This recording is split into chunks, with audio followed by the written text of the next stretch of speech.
UP board के विद्यार्थी अपने एमसीक्यू क्वेश्चन को देखें। देखो बेटा, पहला क्वेश्चन है, क्या भूलूं क्या याद करूं रचना की विद्या है।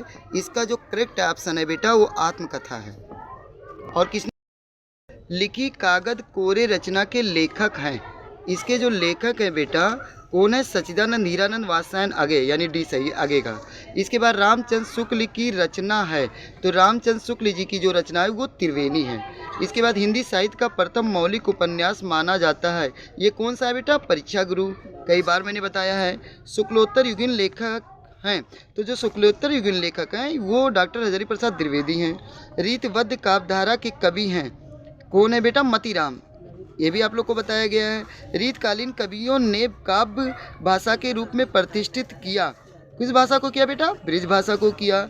छायावाद युगीन कवि हैं, कौन है? अच्छा ये है मैथिली, नहीं, महादेवी वर्मा जी हैं बेटा।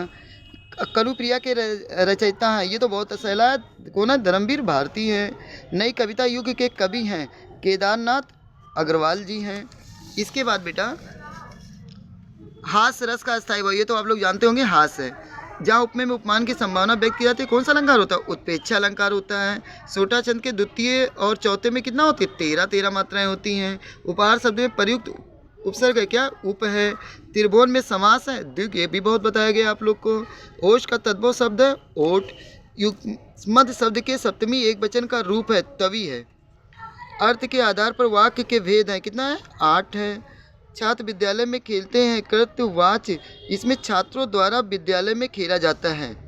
वे अभिकारी शब्द जिनमें पुरुष क्या हो जाएगा? अव्यय शब्द। ये आपका हिंदी का बहुविकल्पीय था, सही ऑप्शन था। धन्यवाद।